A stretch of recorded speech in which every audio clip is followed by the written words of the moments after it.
안녕하십니까?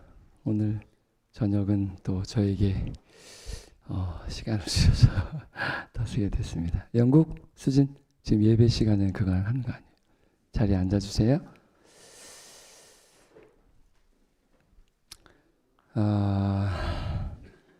여러분들 카톡을 보셔서 알겠지만 또 우리 다비가 또 어려운 또 시험을 통과해서 또 목회의 길에 또 들어서게 됐습니다. 또 여러분들 아마 여러분들께서 기도해 주시고 염려해 주신 덕분에 된 것 같은데요. 시작은 잘했지만 마무리를 또 잘할 수 있도록 중간중간에 또 여러분 생각나실 때마다 기도해 주셨으면 좋겠습니다. 저는 오늘 여러분들과 나눌 말씀은 기적 중의 기적, 마음의 변화인데요. 마태복음 7장 31절 37절에 있는 본문을 통해서 받은 은혜를 여러분과 나누고자 합니다. 혹시 여러분은 여러분의 삶에 어떤 기적이 나타나기를 원하십니까? 아니면 혹은 최근에 여러분 기적을 경험하고 계십니까? 기적하면 어떤 기적들이 있을까요? 우리가 잘 알고 있는 기적들이 뭐가 있을까요? 사실 여러분 인생을 살아오시면서 나이가 적든 많든 여러 가지 아마 기적들을 경험하셨을 거예요. 우리가 하나님 안에 거하면서 저 같은 경우도 그런 기적들을 많이 경험했고 뭐 죽을 뻔했던 경험도 있었고 그런 경험들, 큰 사고로부터 또 보호받은 경험도 있고. 근데 오늘 드릴 말씀은 사실은 결론부터 말씀을 드리면 언행일치의 생애가 가장 큰 기적 중에 하나이다. 이게 선지자가 말씀하신 거거든요. 언행일치 기적이에요. 사실은 우리가 내가 말한 거 그대로 100% 지키기 사실 어렵죠. 근데 여러 가지 기적 중에서 우리가 믿음 생활하면서 언행일치의 생애가 정말 가장 큰 기적 중의 기적이다라고 말씀하셨는데요. 우리가 살아가는 모든 순간마다 내 생각이 아버지의 뜻 아니라 아버지의 뜻을 먼저 구하는 삶이야말로 날마다 기적을 경험하는 것일 것입니다. 먼저 성경 마태복음 7장 31절로 37절에 있는 말씀을 여러분들이 봉독해 드리겠습니다. 제가 요즘 그 얼굴 치료 때문에 레이저를 자꾸 씌우다 보니까 지금 눈이 침침해요. 더 많이.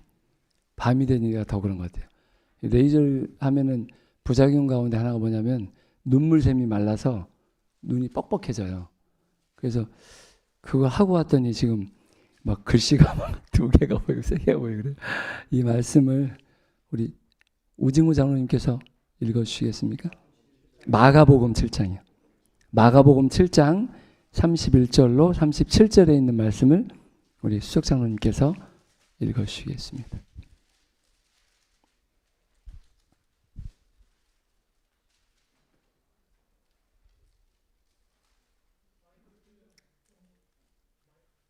우리 장로님도 잘 안 보이시나?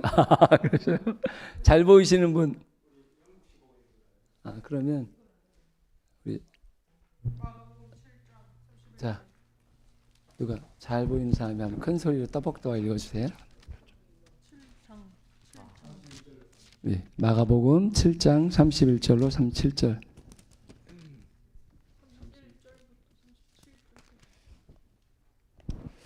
예수께서 다시 두로 지방에서 나와 시돈을 지나고 데가볼리 지방을 통과하여 갈릴리 호수에 이르시매 사람들이 귀먹고 말더듬는 자를 데리고 예수께 나와 안수하여 주시기를 간구하거늘 예수께서 그 사람을 따로 데리고 무리를 떠나사 손가락을 그의 양 귀에 넣고 침을 뱉어 그의 혀에 손을 대시며 하늘을 우러러 탄식하시며 그에게 이르시되 에바다 하시니 이는 열리라는 뜻이라. 그의 귀가 열리고 혀가 맺힌 것이 곧 풀려 말이 분명하여졌더라. 예수께서 그들에게 경고하사 아무에게도 이르지 말라 하시되 경고하실수록 그들이 더욱 널리 전파하니 사람들이 심히 놀라 이르되 그가 모든 것을 잘하였도다. 못 듣는 사람도 듣게 하고 말 못하는 사람도 말하게 한다 하니라. 아멘. 기적이죠. 못 듣는 사람도 듣게 하고 말 못하는 사람도 말하게 한다. 이것은 가다라에 사귀 들린 자가 고침을 받은 것은 데가볼리 지방에 있었던 일이었습니다. 돼지떼가 죽게 된 것에 놀란 이곳 사람들이 그들에게서 떠나달라고 예수님께 강권하였던 곳이기도 합니다. 그러나 고침을 받고 남겨진 자들의 말을 듣고는 예수님을 떠나라고 했던 사람들이 다시 예수님을 보고 싶어졌어요. 예수께서 다시 그 지방을 얼마 시간이 지난 다음에 오셨을 때 사람들은 그분 주위에 모여들었습니다. 귀먹고 말을 더듬는 사람을 예수께 데리고 왔습니다. 모인 무리에게 말씀을 마치시고 따로 데리고 가셔서 그 무리 있는 데서 하시지 않으셨어요? 따로 그 사람을 데리고 가셨어요. 한적한 곳에 데리고 가셔서 오늘 1분 본문처럼 어떻게 하셨죠? 손가락을 그의 양 귀에 넣고 침을 뱉어 그의 혀에 손을 대셨다라고 했어요. 그래서 에바다 하고 예수님께서 말씀하시니까 그의 귀가 열리고 혀가 맺혔던 것이 곧 풀려 말하는 것이 분명해졌다라고 성경은 기록하고 있습니다. 예수님께서는 이렇게 하시면서 마음에 참 안타까운 마음이 드셨다고 그랬어요. 이 말씀에는 하늘을 우러러보시고 진리를 향하여 열지 아니하는 귀와 구주를 시인하기를 거절하는 혀를 생각하시고 탄식하셨다.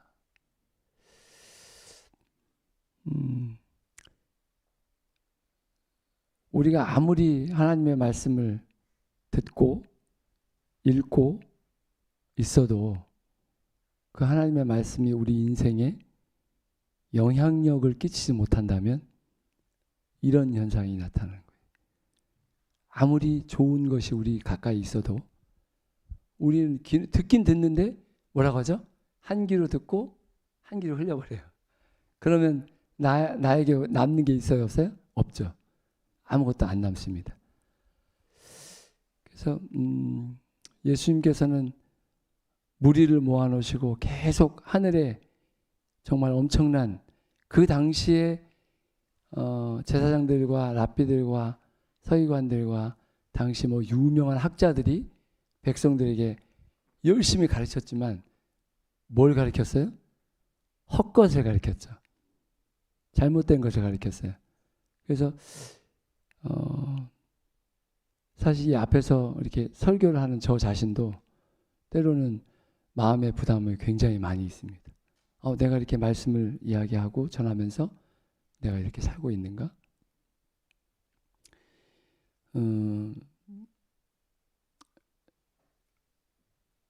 예수님께서는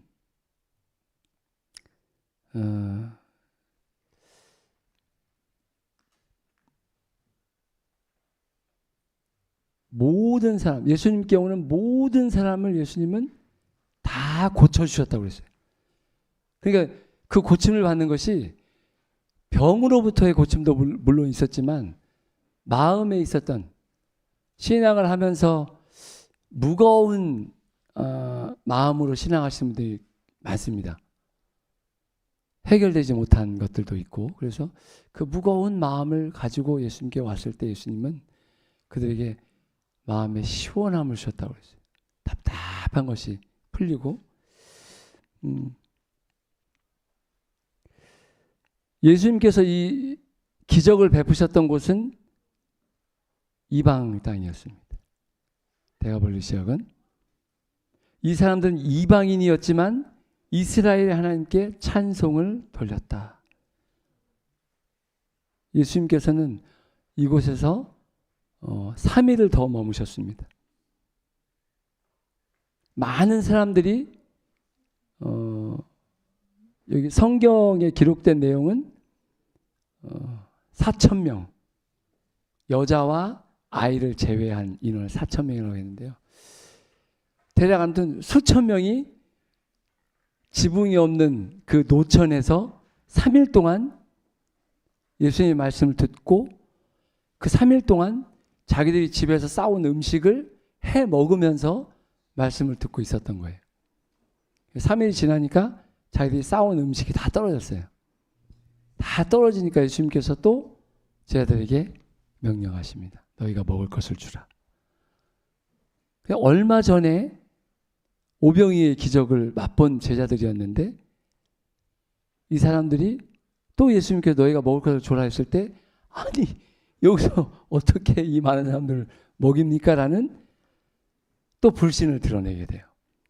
여기 이제 예매신의 이제 선지자의 글을 이렇게 읽다 보면 왜 제자들이 또 이런 생각을 품게 되냐면 이 사람들은 유대인이 아니었기 때문에 이방인이었기 때문에 예수님께서 그들에게 뭐 이런 자기들만 누렸던 것을 이렇게 하기를 원치 않았기 때문에 그런 거에 대해서 말씀하고 계십니다.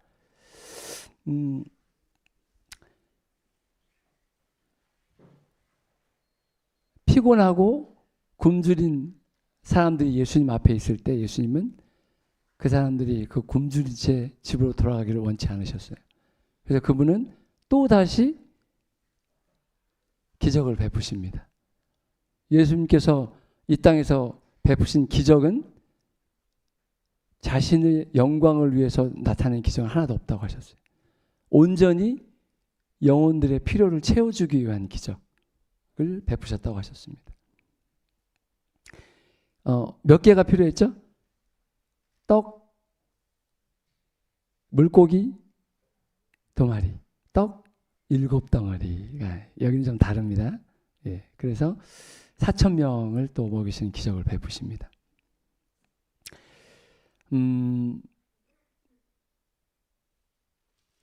우리가 살아가면서 이 예수님께서 베푼 기적들을 보면서 한 가지 교훈이 있어요.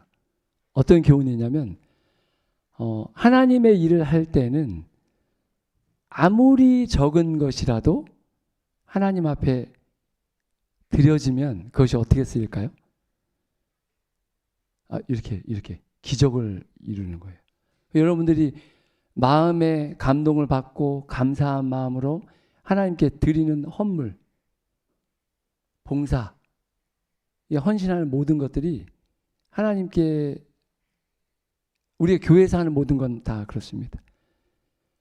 시간, 재능, 재물은 하나님께 드려지면 그것이요 우리가 상상한 것 이상으로 하나님은 우리가 드려진 그 적은 것을 굉장히 다른 사람의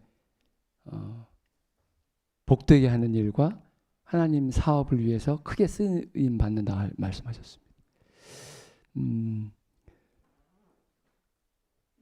한 해가 이제 다 지나가고 있습니다. 이제 26년도가 이제 거의 한 달밖에 남지 않았습니다. 예, 1년이 이렇게 후딱 25년이 이제 한 달밖에 남지 않았습니다. 올해 여러분들 어떻게 한 해 하나님의 영광을 위해서 하나님의 교회를 위해서 열심히 사셨습니까? 어떻게 개인적으로 참 저는 개인적으로 굉장히 이 교회에 좀 부끄럽고 좀 죄송하고 그런 마음이 많이 큽니다. 너무 자주 빠져가지고 그래서 참 많이 미안하고 죄송하고 그런 마음이 큰데 사실은 그런 것 같아요. 누군가가 나를 불러주고 자리를 이렇게 줄 때는 그 사람이 어떻기 때문에 줄까요? 합당하기 때문에 주겠죠.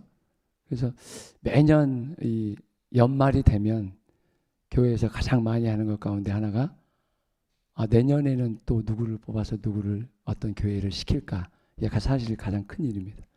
가장 큰 일임에도 불구하고 우리는 그 짐을 지는 거에 대해서 되게 부담스러워합니다. 많이 부담스러워하죠. 사실 교회 다니면서 제가 이제 젊은 시절에 교회를 다닐 때는 뭐 하나 안 주나 하는 생각을 많이 했어요. 뭐 힘도 있고 이렇게 하니까 열심히 일할 수 있으니까 뭐 한 자리 안 주나? 뭐 안 주면 좀 서운한 것 같고 그런 마음이 사실 컸습니다. 30대에는. 근데 아이들이 크고 나이가 지금 이렇게 되면서 그런 자리들이 조금씩 부담스러워지더라고요. 부담스러워짐에도 불구하고 제 개인적인 경험으로는 교회에서 조금 더 많이 어떤 일을 가지고 헌신하는 것이 내 개인적인 신앙에는 도움이 되더라. 아무것도 안 하고 편하게 그냥 교회 다니는 거에 대해서 그럴 수 있습니다. 그럴 수 있지만 나한테 맡겨진 거 적어도 내가 하겠습니다 한 게 아니고 교회에서 시켜줬을 때 하는 그 일은 부족하죠. 그걸 제가 알죠. 제 자신이. 부족하지만 그래도 맡겨주셨으니까 기도하는 마음으로 했을 때 개인적으로 제 개인적인 신앙으로는 이 단에 한 번 서는 것조차도 기도 한 번 더 하게 되고 교회 청소하는 것 같고 하나님의 전을 한 번 더 들어오게 되고 하는 그런 아주 작은 것이지만 하나님의 일을 시간을 바치고 헌신하면서 할 때 그런 좋은 것들이 나에게 있었다 하는 그런 생각을 하게 되었습니다. 오늘 주님께서는 우리에게 너에게 무엇이 있느냐? 너 그거밖에 안 돼? 라고 말씀하지 않으시고 너희가 먹을 것을 주어라. 그러니까 어떻게 보면 많은 게 없을 수도 있어요. 다른 사람하고 비교했을 때. 하지만 하나님은 그걸 보지 않으시거든요. 우리 개개인에게 말씀하시거든요. 너희가 먹을 것을 주어라. 그러니까 내가 아니면 누군가 그 짐을 져야 되는 거예요. 그래서 그런 짐들이 어떻게 보면 짐이죠. 그렇죠? 직분이 짐이 될 수도 있습니다. 그러나 그러한 그 짐이 나에게 하나님 앞에 더 가까이 나아가는 그런 일이 되기를 간절히 소망합니다. 예수님께서는 이 제자들이 가지고 있는 이 편견을 깨기를 바라셨어요. 그래서 일부러 이렇게 하셨던 것 같아요. 이방 땅에 가셔서 기적을 베푸시고 영혼들에게 말씀을 전하시고 기적적으로 아픈 사람들을 다 낫게 하시고 예수님 이 편견을 깨트리기를 원하셨기 때문에 이런 말씀을 또 하셨던 거고요. 그들은 예수께서 이 광야에서 어디서 떡을 얻어 이 사람들을 배부르게 할 수 있으리까라고 대답합니다. 하지만 예수님이 명령이 떨어졌으므로 그들은 무리 가운데서 떡 7덩이와 생선 2마리를 예수께 가지고 왔습니다. 여자들과 아이들 외에 4,000명이 먹고 원기를 회복하였으며 먹고 남은 음식을 거두니 7광준이나 되었다고 말씀합니다. 이렇게 예수님은 그분께 나아오는 자들을 치료하시고 채우신 후에 기쁘고 감사한 마음으로 돌아가도록 하십니다. 다시 배를 타고 예수님은 게네사렛 평야의 남단에 있는 마가단 지방에 가시기 위해 호수를 건너셨습니다. 이제 갈릴리 땅에 내리셨을 때 경멸적인 불신을 또다시 직면하십니다. 바리새인의 대표자들이 예수께 나와 그리스도께 하늘로부터 온 표적을 요구합니다. 여호수아의 시대에 이스라엘이 벳호론에 가나안 족속과 싸우려고 나갔을 때 승리를 거둘 때까지 그 지휘관의 명령에 따라 태양이 그 자리에 멈춰 있었고 이와 비슷한 많은 이적들이 그들의 역사에 나타났었습니다. 이런 외적인 표정을 예수께 요구하였던 것입니다.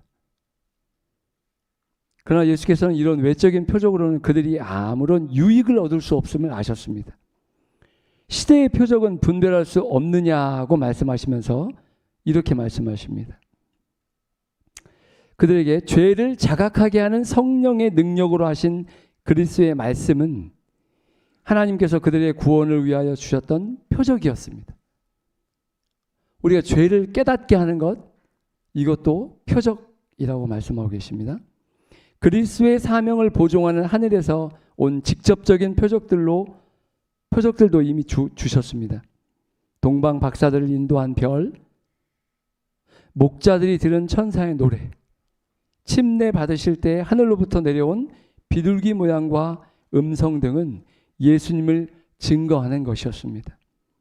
예수께서는 그 마음속에 깊이 탄식하시며 어찌하여 이 세대가 표적을 구하느냐, 요나의 표적 밖에는 보여줄 표적이 없느니라. 요나가 밤낮 사흘을 고래 뱃속에 있었던 것처럼 그리스도께서도 그 같은 시간을 땅속에 있을 것이었습니다. 요나가 전도한 니느웨에 살던 사람들은 하나님에게서 온 경고를 듣고 두려워 떨면서 온 나라 사람들이 자신들을 겸비하게 하고 높은 자나 낮은 자들 막론하고 다 하늘에 계신 하나님께 부르짖어 마침내 그들은 그의 긍휼하심을 받게 됩니다. 아직도 믿지 못하고 의심하는 이 교만하고 완고한 이스라엘 백성들과 얼마나 대조적인지 예수님께서 탄식하시고 슬퍼하시게 되는 걸 우리가 보게 됩니다. 유다의 지도자들은 인간의 고통을 냉담하게 바라보았습니다. 병들고 가난한 사람들은 하나님께 버림받은 것처럼 여겨졌지만 많은 경우에 그들의 이기심과 압박이 고통을 야기시켰습니다. 그리스도께서는 오셔서 그것을 고치고자 하셨습니다. 이런 예수님의 이적들과 가르침들이 그들에겐 질책이 되었고 이런 예수님을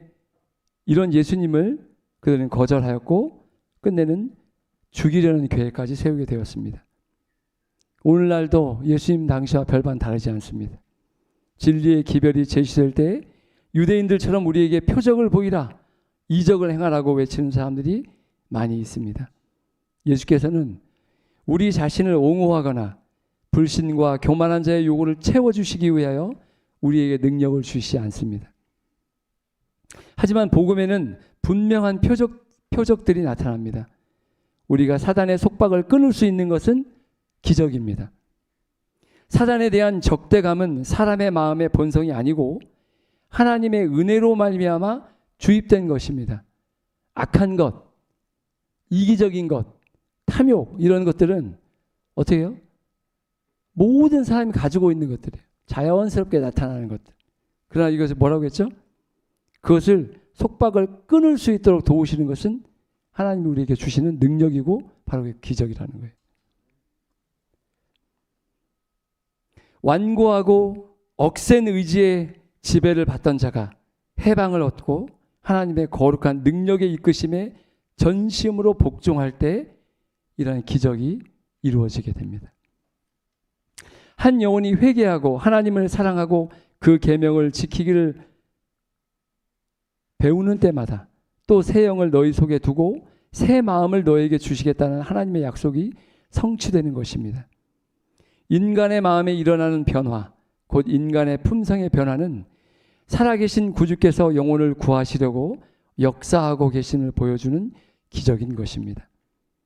그리스도 안에서의 언행일치의 생애는 하나의 큰 기적이 됩니다. 하나님의 말씀을 전함에 있어서 지금 그리고 항상 나타내야 할 표적은 듣는 자들에게 그 말씀이 개심시키는 능력이 되게 하는 성령의 임재하심입니다. 예수에게서 표적을 바라던 자들은 그들의 마음을 불신으로 강팍하게 하였으므로 예수의 품성이 하나님과 같아짐을 식별하지 못하였습니다. 이 불신하는 바리새인들에게 이렇게 말씀하고 있습니다.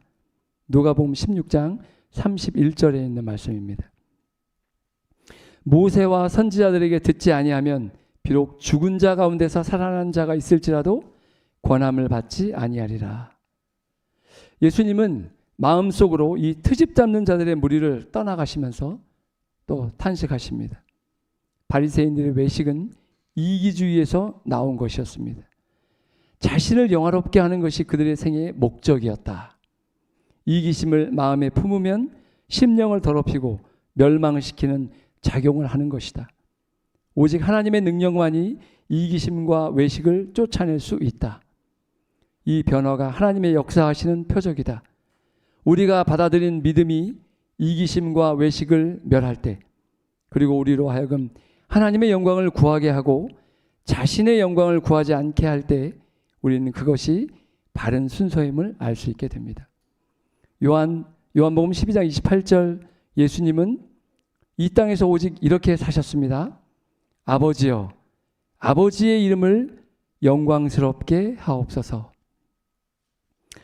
우리가 믿음 생활을 하면서 이기심과 외식이 사라지고 온유와 겸손을 나타내므로 모든 영광을 하나님께만 돌릴 때 우리 생애 가운데 예수님 당시에 일어났던 그러한 기적은 제자들의 마음의 변화였던 것입니다.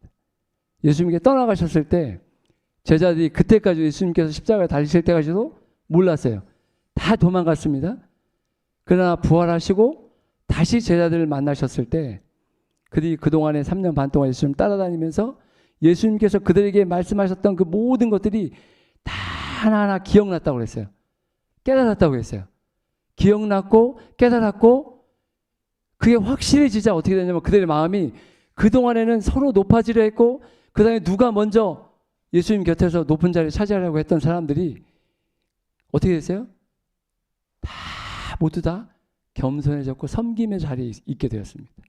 그러니까 우리가 변화되는 것은 오늘 말씀하신 것하고 똑같은 것 같아요. 하나님의 말씀이 우리 가운데서 이루어지기 위해서는 끊임없이 하나님 앞에 내 마음 가운데 겸손한 마음을 달라고 기도하고 욕심이 올라올 때는 어떻게 해야 돼요? 우리에게 목숨까지 내오셨던 그 예수님을 계속 생각하면서 우리 안에서 그걸 계속 어떻게 해요? 절제하고 그러면서 눌러야 돼요. 하나님의 능력으로, 말씀의 능력으로. 계속 올라올 거예요. 이 이기심과 탐욕, 질투 이런 것들은 계속 올라옵니다. 사람이 화나는 게요. 제가 이제 경험해 보니까 그래요. 내가 생각했던 대로 안 되면 화가 나요. 이렇게 돼야 돼요. 교회 일도, 집안 일도, 내 어떤 사업이나 내 어떤 계획이나 생각들도 내 생각과 계획대로 이 일이 이루어지지 않으면 막 이 속에서부터 막 화가 막 올라옵니다. 올라와요. 올라오는데 이 화가 올라올 때 바로 예수님을 생각하시기 바랍니다. 예수님을 생각하고 예수님을 바라보면 그게요. 어느 순간에 그냥 일소가 돼버려요. 그냥 누그러져요. 예수님은 그런 분이 우리에게 능력이 되셔요. 말씀은 우리를 변화시키는 기적과 같은 힘이 있습니다. 그러니까 우리가 신앙생활 아무리 오래 해도 예수님 바라보기를 말씀을 붙드는 것을 놓치면 50년, 60년 평생을 해도 이게 잡히지가 않아요. 그걸 잡기 위해서는 그것밖에 없는 것 같아요. 성령의 능력으로 우리에게 부어주시는 그 힘만이 우리로 하여금 우리 인생에 기적을 경험하게 하겠다는 말씀을 또 우리가 듣게 되고 또 여러분들에게 나누게 됩니다. 오늘 말씀 기억하시면서 하나님께서 외적인 이게 병 고침도 있겠지만 사실 가장 중요한 건 마음의 변화인 것 같아요. 우리 마음이 변화되는 거예요. 어떻게 변화되냐면 이타적인 마음으로 변화되기 시작하면 다른 사람들이 어떻게 해요? 나에 대해 아무리 해코지 하고 좋지 않은 말을 하고 해도 어떻게 돼요? 그 사람을 예수님의 마음으로 사랑하게 되고 용서하게 되고 이해하게 되고 배려하게 되고 하는 마음이 듭니다. 그 마음을 달라고 더 많이 기도하시고 예수님의 마음을 닮아가시는 교회교회 모든 성도님 되었으면 좋겠습니다. 감사합니다. 기도하고 마치겠습니다. 하늘에 계신 우리 아버지 하나님 감사합니다. 우리가 예수님 바라보고 이때까지 살았습니다. 예수님 때문에 우리가 믿음 생활하고 다른 사람을 불쌍히 여기며 이해할 수 있는 마음, 또 사랑할 수 있는 마음을 갖게 되었습니다.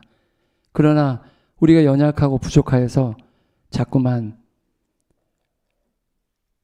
악한 것들이 우리 안에서 계속 튀어나옵니다. 아버지, 저희들 불쌍히 여겨주시고 우리 마음, 예수님의 마음으로 바꿔주셔서 정말 우리 곁에 있는 사랑하는 가족과 이웃들, 특별히 우리 성도들 서로 사랑할 수 있게 하시고 하나님의 교회 안에서 늘 연합과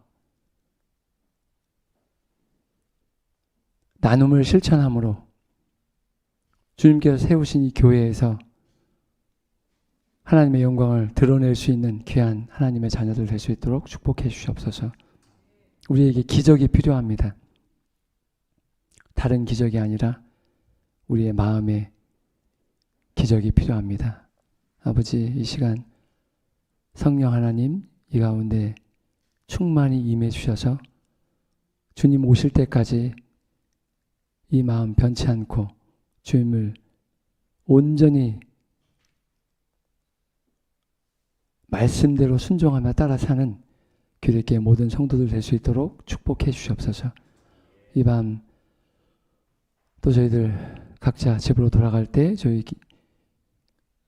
길을 보호하시고 내일 밝은 아침 하나님의 전을 찾을 때 기쁜 마음, 하나님을 찬송하는 마음으로 이 자리에 다 모일 수 있도록 주님 축복해 주시옵소서. 특별히 병마로 인해서 고통 중에 있는 강선홍 집사님, 김학인 장로님 주님 기억해 주시고 속히 회복시켜 주셔서 건강한 몸으로 주님의 전을 찾을 수 있도록 축복해 주시옵소서. 사랑이 많으신 예수님의 이름으로 기도합니다. 아멘.